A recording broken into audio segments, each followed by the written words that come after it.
Bonjour à toutes et à tous, vous qui suivez Proximité Web TV, votre chaîne de proximité, notamment dans le cadre de cette émission Politique publique. Politique publique va parler aujourd'hui de l'hôpital du centre médical de Bifoun qui vient d'être rénové par la première dame, Madame Sylvia Bongo Ondimba, avec l'appui multiforme de l'ONG Désir d'avenir pour la planète de Madame Ségolène Royal. Pour en débattre de ce sujet, nous recevons sur ce plateau notre consultant maison, Eric Lapeta. Eric Lapeta, bonjour. Bonjour, Jocelyn Goga. Alors, le centre médical de Bifoun vient d'être rénové par la première dame, Madame Sylvia Bongo Ondimba, avec l'appui de Madame Ségolène Royal, présidente de l'ONG Désir d'avenir pour la planète. Pourquoi d'abord, selon vous, le choix de Bifoun pour la première dame du Gabon? Et le choix est tout simple. Vous savez que Bifoun, c'est dans la province du Moyen-Ogooué, donc sur le centre du Gabon. Et c'est un premier test.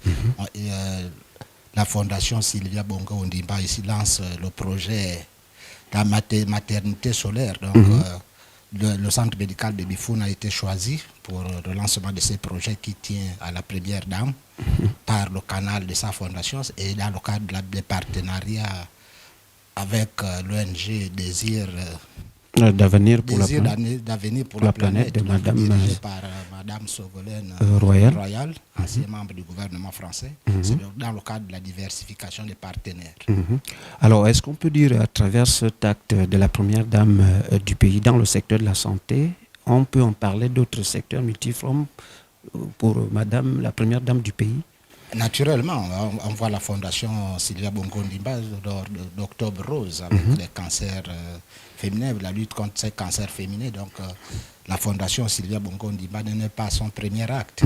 C'est une fondation qui fait beaucoup, qui œuvre depuis plusieurs années pour l'amélioration des conditions de vie et d'existence, notamment de la gente féminine. Encore que dans cet hôpital, dans ce centre médical distrital, puisque Bifoun est une sous-préfecture, alors nous avons vu dans ces rénovations, les bébés solaires, on peut les appeler entre guillemets comme ça. Quelle est pour vous, selon vous, l'innovation de ces bébés qui vont naître, on n'en parlera plus de l'obscurité?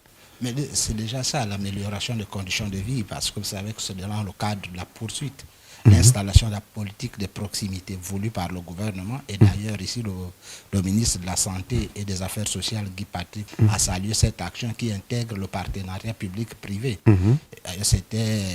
Il a relevé l'action que je sais qu'avec les partenaires internationaux et nationaux, on peut soulever les montagnes.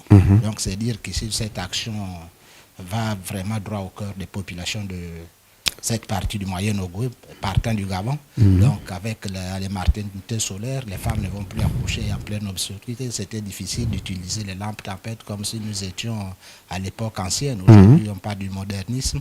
Lorsque l'électricité n'a pas encore couvert toute l'étendue du territoire national, on a ces palliatifs. Donc, on passe par les panneaux solaires et bien d'autres groupes électrogènes. Mais on a ici la fondation Sylvia Bongo Ondimba avec son partenaire ont choisi les panneaux solaires et c'est une bonne chose.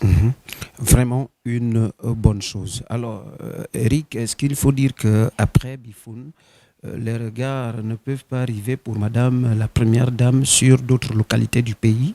C'est naturellement possible, puisqu'on va parler de la médecine de proximité. Dans l'arrière-pays, les populations ne bénéficient pas de toutes les commodités. Donc, une telle action ne peut rendre service à ces populations de l'arrière-pays. Savez-vous que l'électricité, quand bien même plusieurs projets sont engagés, initiés par le gouvernement, ils n'ont pas encore abouti et donc toutes les localités de l'arrière-pays ne sont pas couvertes en électricité. Les panneaux solaires, c'est une option choisie parmi tant d'autres. Alors, Eric, toujours dans le domaine de la santé, le 5e arrondissement de la ville de Libreville n'était pas jusqu'alors doté d'une structure hospitalière. récemment, nous avions vu le docteur Guy Patrick Obiandong, accompagné de la mairesse de Libreville, inaugurer le nouvel centre médical du 5e arrondissement situé au quartier Mindoubé. Alors, selon vous, c'est un rêve qui devient réalité? Ouais, le rêve devient réalité, oui, mais ça, il faut dire que c'est une action qui intègre le programme du gouvernement. Parce que dans le cadre de la politique de proximité, la santé de proximité voulue par le chef de l'État, installé à travers la ville de Libreville. Nous avons le premier arrondissement, le deuxième, le sixième, et il y a le cinquième qui n'était pas encore doté. C'est une bonne chose ici.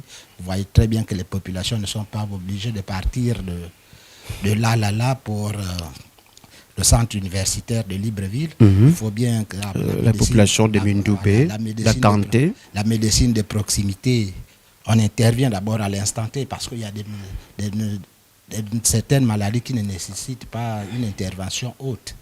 Donc, rapidement, on agit. Et puis, pour des questions de blessures, on ne peut pas aller à l'hôpital de Kembo ou au centre universitaire d'Ovendo. Alors, soucieux du bien-être des populations, le chef de l'État a mis cette structure en place. Est-ce qu'on peut dire que ce centre médical du 5e arrondissement rentre dans le cadre du PAT, du plan d'action et de l'accélération de la politique gouvernementale du chef de l'État? C'est ce qu'a rappelé le ministre de la Santé, le docteur Guy Patrick Obiandong. Donc, la matérialisation de ce projet intègre bien le plan d'accélération et de la transformation du Gabon voulu par le chef de l'État. Alors, en dehors de ce centre-là, est-ce qu'il faut demander au chef de l'État de poursuivre cette politique de santé de proximité dans les autres arrondissements? Sur 6 que compte à Libreville, on compte déjà le 5e, le 4e, le 1er, et peut-être le 2e n'en a pas encore. Oui, le gouvernement... Il n'y a pas que Libreville, il y a des projets qui sont engagés à Libreville et dans l'arrière-pays en ce qui concerne le secteur de la santé. Les projets que les villes, les localités de Bitam, Fougamou et bien d'autres ont été retenus et vont être bientôt des jusqu'à Ambo, dans le Goué maritime. De ces centres de santé de première nécessité, donc les centres de santé de proximité. Alors on peut compter sur le personnel qui pourra soigner les populations de cette partie de la commune de Libreville? Le gouvernement ici est en train de caractériser le plan d'intervention. On est d'abord sur la construction, ensuite arrive la formation des différents personnels qui seront affectés dans ces structures. Comme cela se fait avec les partenaires.